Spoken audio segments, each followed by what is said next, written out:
when you're trying to reconstruct the world of 100 years ago, especially in a remotest place as Canada's Arctic or North, is how small it was.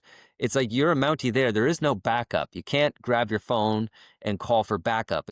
There's 6 Mounties, and there's 1,000 angry prospectors, American gold seekers here, and nothing else around for thousands of miles but mountains and snow and bitterly cold -40-degree temperatures. People were they had to be a lot more self-reliant, a lot more rugged and independent in the sense that Yeah. help was not a phone call away. And nobody really personified that more than Darrell, who went out in the wilderness hundreds of miles from anywhere on his own. And that was something that everyone at the time thought was extraordinary. I mean, it didn't matter if you were an Inuit, Yeah.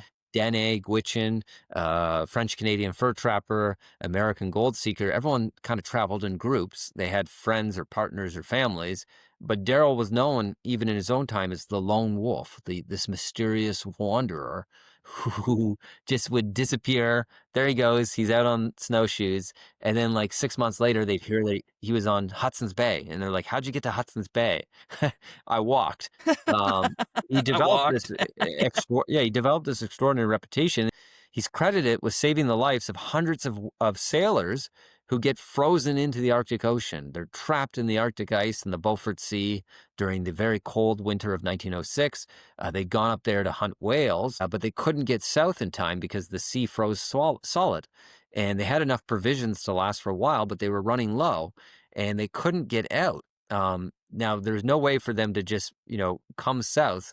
The nearest telegram station's 1,000 kilometers away. There's no trail. There's mountains. There's Arctic darkness. It's the winter. There's no sunrise at those latitudes. But one guy shows up and volunteers to go alone without even sled dogs because the snow is too deep for huskies and travel 1,000 kilometers alone over the mountains to try to save everyone's life, get to the nearest telegram station in Alaska and send word that the ships are frozen in, that they're running out of provisions, so that hopefully ships can be sent north, sail around the Bering Sea and across the Beaufort Sea and bring them, relief, provisions. And that man, of course, is Hubert Darrell. When he sets off on snowshoes over the mountains alone in the dead of winter in January, everyone thinks, he will never see him again. He's a dead man. There goes him.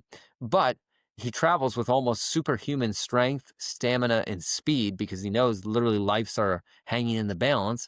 And barely a month later, he's covered 1,000 kilometers over the mountains, and he shows up in this little tiny fur trade post in Alaska.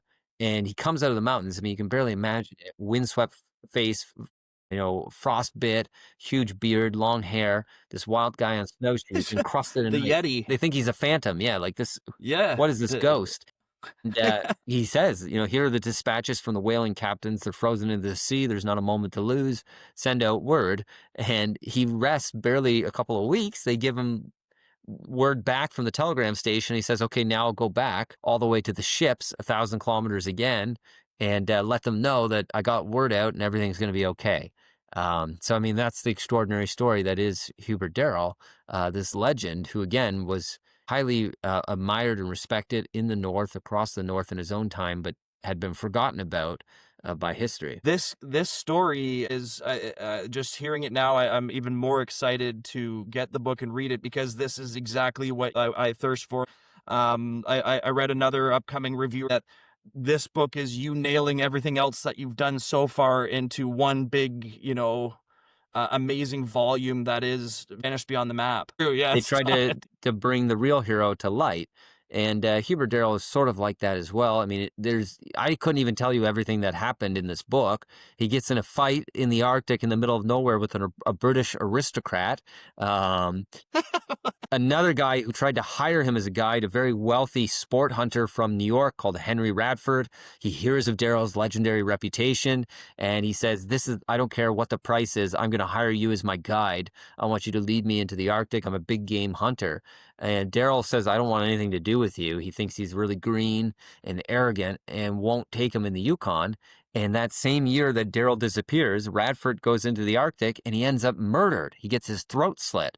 Come on. I know there's all these fascinating stories that It's are the greatest story that's never been told. I know the drama. It practically wrote itself, this book, and wherever possible, I tried to use the original letters, the original diaries, and the original newspaper articles and reproduce them in the book so that the reader can actually see it through the eyes of the people who were there in their own words. This is what's happening. So that's all part of the book. And as I said, October 7th, it's coming out in bookstores all across Canada. You can get it online, Amazon, Indigo, Chapters, Coles, bookstores. My website has the links. And AdamShoalts.com, and I'll also be posting more of that as the book comes out.